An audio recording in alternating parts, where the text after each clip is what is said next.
Vamos a saludar ahora y a charlar durante los próximos minutos con una auténtica experta en energía. Es la portavoz de Energía de Ciudadanos en el Parlamento Europeo, Susana Solís. ¿Qué tal, Susana? ¿Cómo estás? Muy buenas tardes, un placer estar con vosotros de nuevo. El gusto es siempre nuestro.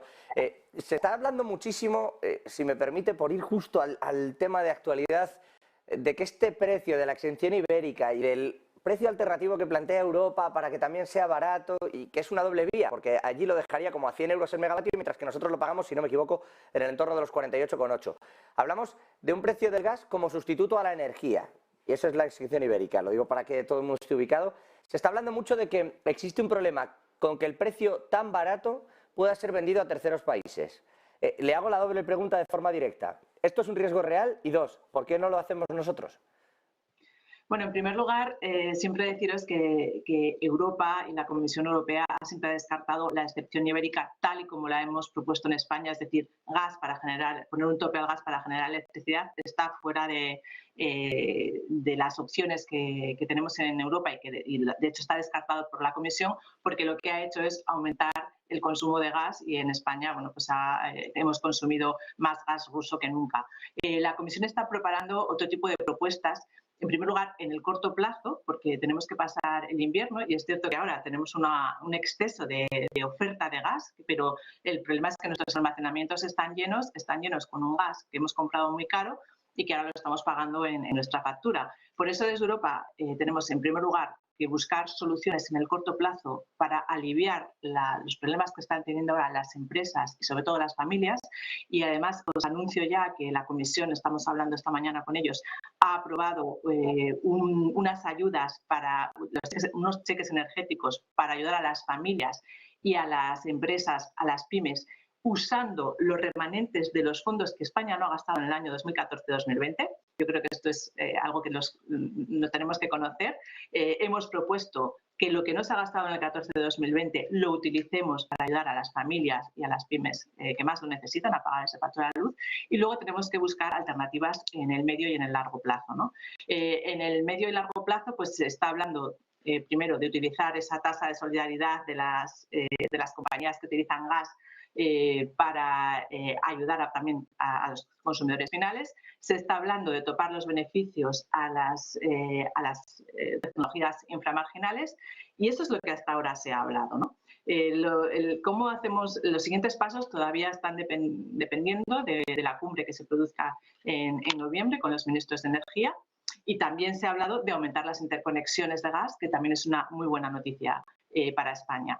Pero todavía no hay como tal una medida concreta más que modificar temporalmente el límite de referencia que se fija en el mercado holandés, que sería algo que en el corto plazo bueno, podría aligerar ligeramente el precio del gas, pero todavía no hay ninguna propuesta por encima de la mesa concreta sobre cómo se debería calcular ese tope que sería marginal, temporal y fluctuante sobre el precio de referencia del gas que se marca, como sabéis muy bien, en los Países Bajos.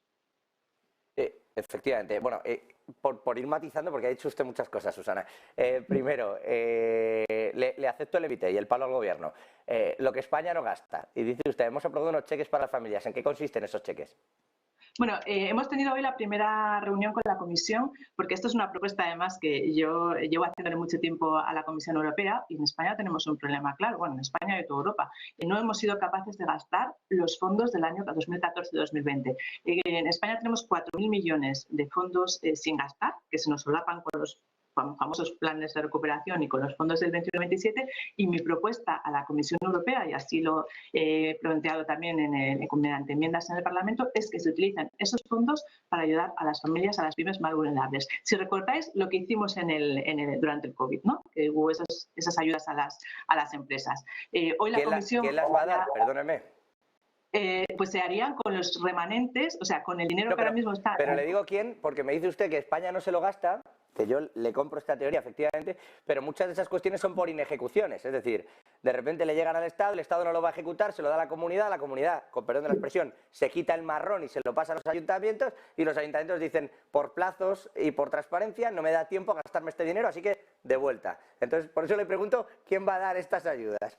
En este caso serían los remanentes que están en las comunidades autónomas y que no se han gastado. Y claro, ahí hay dos problemas fundamentales. Uno, la burocracia es excesiva y tenemos que poner esas ayudas en marcha de una forma sencilla, pero estamos intentando hacer un mecanismo similar al que hicimos durante el COVID, eso sí, pidiendo que haya más, que se reduzca la burocracia y que podamos dar estas ayudas en el corto plazo, ¿no? Estamos hablando de enero y si no, es que España podemos perder 4.000 millones de euros, ¿no? de fondos que no se han utilizado, cuando lo primero que tenemos que hacer es ver lo que tenemos disponible y dar más flexibilidad a las comunidades autónomas para que se puedan gastar y también para que podamos pagar ERTES. Se recuerda muy bien, durante el COVID hubo una especie, se pusieron en marcha estos fondos de forma muy flexible para dar ayudas a las pymes y a las empresas, ¿no? Y esto es lo que volvemos a pedir. Yo creo que la Comisión nos ha hecho una propuesta que coincide además con la propuesta que yo había hecho. Llevo mucho tiempo preguntando a la comisaria por estas ayudas y sería muy buena noticia que por lo menos las comunidades autónomas puedan dar ayudas a las familias más vulnerables y a las empresas que más lo necesitan, porque la realidad es que no llegamos a fin de mes. La realidad de las familias es que no llegamos a fin de mes. Bueno, es que no llegamos y seguimos pagando cuestiones. No me quiero salir del tema energético, pero hoy hemos alcanzado un récord histórico de nuevo en el pago de las pensiones, 11,8% del PIB, alcanzamos año tras año récord de deuda, no lo reducimos y encima, como usted dice, nos dan 4.000 millones y no somos capaces de ejecutarlos. Entonces, y digo 4.000 por seguir su ejemplo. Nos han dado más, pero todavía nos quedan 4.000. Digo 4.000 por ir con ese preciso, pero sí, nos hemos dejado muchos más y de los fondos de resiliencia más y los Next Generation, estos famosos, vamos a ver cuántos somos capaces de ejecutar porque el gobierno tampoco lo está haciendo fenomenal, la verdad. Pero volviendo al asunto energético, claro, Europa no quiere que nos lancemos al gas, pero a la vez está siendo la solución para abaratar el coste energético. ¿Cuál es la solución que se va a plantear a cortísimo plazo?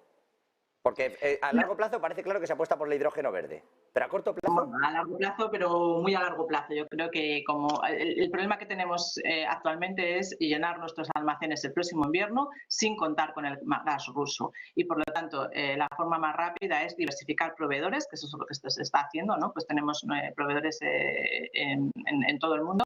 Y la solución también, que yo creo que es así, que tiene mucho sentido, son las compras conjuntas de gas.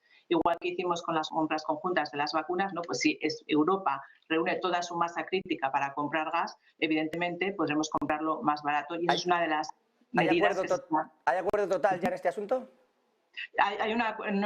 Es una propuesta de la Comisión que ahora se la tiene que dirimir el Consejo, pues ver un poco cuáles serían las especificidades de cada país, pero evidentemente si hay una masa crítica para comprar gas en Europa, tendremos mucho más poder de negociación y podremos bajar el precio del gas. Yo creo que eso prácticamente todos los países lo van a aceptar, pues a lo mejor corrigiendo ciertas especificidades del mercado, ¿no? Que podamos tener alguna salvedad, pero comprar conjuntamente el gas será una de las propuestas que están encima de la mesa y que yo creo que más efectivas que pueden ser en el medio plazo, porque ahora tenemos los almacenamientos llenos, estamos por encima del 90%. Si hay un ahorro de energía que según estamos teniendo, porque desgraciadamente la industria no consume, parece que vamos a poder pasar el invierno, esos 4 meses bien, pero tenemos que volver a llenar los almacenes para el próximo invierno. Y ahí es tan importante que compremos gas a un precio barato, porque ahora los metaneros, que decíais antes que no pueden atracar en los puertos, es porque, claro, tenemos los almacenes llenos y encima llenados con un precio altísimo de gas. Aunque le bajáramos ese precio, que efectivamente lo comenta y parece que además Alemania estuvo finalmente de acuerdo, vamos a ver qué dice el Consejo, como usted comenta, Susana, le iba a decir, ¿tiene capacidad España para hacer algo con esto y sacarle rédito? Yo sé que no suena todo lo verde o todo lo sostenible que quisiéramos esta propuesta o esta pregunta que le hago, pero uno se lo pregunta desde fuera, ¿no? Ve cómo Francia nos cambia el MidCat por otra cosa para 2026 y se nos queda la sensación de que hemos perdido la oportunidad de sacar rédito, en realidad, de una situación en la que sí que estamos saliendo perjudicados en cuanto a que tenemos esos pasos, esas infraestructuras y ese riesgo que conlleva todo ello. Sí, el MidCat ya ha sido descartado, lo cual es una pena, ¿no? Porque nos daba una opción en el corto plazo. Fíjate que estábamos hablando que en un año podríamos convertirnos en un hub y poder explotar toda nuestra capacidad de regasificación. Pero ahí en Francia ha sido muy inteligente. El MidCat, si lo recuerdo, era una tubería de hidrógeno que temporalmente iba a llevar gas y ahora nos lo cambian por un corredor de hidrógeno que temporalmente lleve gas, con la diferencia de que ese temporalmente es una tubería submarina que va a tardar 6-8 años, con lo cual en el corto plazo no nos vamos a poder aprovechar de la capacidad de regasificación que tenemos en España. Es que yo creo que los franceses han sido muy inteligentes por su parte. Además, yo que los tengo en mi grupo, ¿no? Están en el grupo de Macron, y es una batalla continua que tenemos con ellos porque son muy inteligentes de proteger su capacidad de gas y su capacidad nuclear. Porque claro, es que España ha dicho que lo nuclear no nos interesa, pero Francia protege mucho, está invirtiendo además en la energía nuclear, es energía barata y bueno, pues con el MidCat yo creo que ha sido una forma de decirnos, darnos un poco patada para adelante y de momento estamos hablando ya de que a lo mejor en el 2030 estaría en funcionamiento. Más allá del color del gobierno, de cómo gestiona cada uno y de las dificultades, uno asume que cuando uno está ahí tiene un interés. ¿Qué lleva a un gobierno? Le pregunto con seriedad, sin querer meterle tinte político al asunto. ¿Qué lleva a un presidente del gobierno a intentar vender como un éxito el hecho de que Francia te cuele este gol? ¿Y por qué te dejas colar el gol? Quiero decir, porque tiene que haber una parte en la que digas o acepto esto o no hay nada, supongo. ¿Qué ha ocurrido exactamente ahí? Bueno, todo lo que sean interconexiones, sean eléctricas, sean gasísticas, sean de hidrógeno, es buena noticia, ¿no? Entonces, partiendo de que si aceptamos a que dejemos de ser una isla energética, es buena noticia, siendo ahora o siendo en el año 2030. A lo mejor es que hubiese sido ahora y evidentemente hemos tenido que aceptar que Francia ha dicho basta. Tenemos una parte de responsabilidad porque recordemos que el MidCat podía estar funcionando si no lo hubiésemos pagado en el año 2018 y bueno, pues ahora tenemos que vender que vamos a tener un proyecto conjunto que, como digo, es positivo, pero es que sería mucho más positivo haber puesto en marcha el MidCat. Fíjate, ahora tenemos una conexión que llaman corredor, pero son 300 kilómetros, que partimos de un papel en blanco, es decir, técnicamente nos dicen que es posible, pero no podemos hablar sobre plazos, estamos hablando de 6-8 años, ni podemos hablar sobre costes, ¿Se va a hacer? y sobre todo no hemos hablado quién lo va a pagar. Por eso le pregunto, ¿se va a hacer realmente? Porque se parece una patada a la lata y ya en el 2025 diremos que tampoco era viable. ¿Se parece esto mucho a la AVE a Extremadura?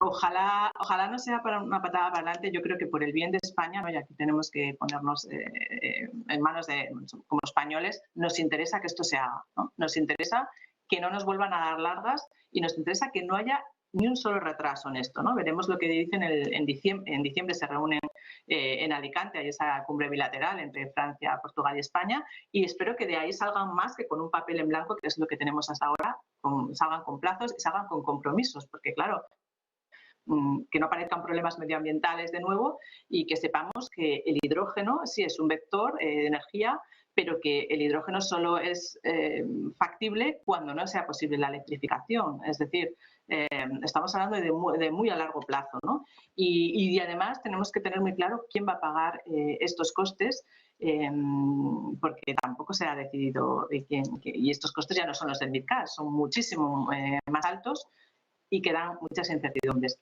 Noticia positiva es que haya algo, que haya un compromiso, pero las incertidumbres también son muchas y, sobre todo, hemos abandonado un proyecto que era el mejor para España. Eso parece. Última cuestión, al hilo de todo lo que está sucediendo, de la dimisión, no sé si seguro que lo sabe porque está usted siempre al cabo de la actualidad, de la dimisión del ministro de Defensa rumano, que decía que había que sentarse con Rusia, porque si no la guerra no acabaría, y ha dimitido esta misma mañana. Al hilo de todo lo que está pasando con el gas, Alemania yendo y viniendo a China, ¿se ha planteado Europa sentarse con Rusia para hablar exclusivamente del gas y de la energía para el invierno? Pues mira, acabo de salir de una comisión, precisamente como decía, con la Comisión de Desarrollo Regional. No he visto la noticia de que ha dimitido el ministro rumano, que me parece una barbaridad. Pero yo creo que la propuesta, la posición de Europa es claro. No podemos seguir con el chantaje ruso. Hay que eliminar nuestra dependencia de Rusia. Ese es nuestro objetivo, hacerlo cuanto antes.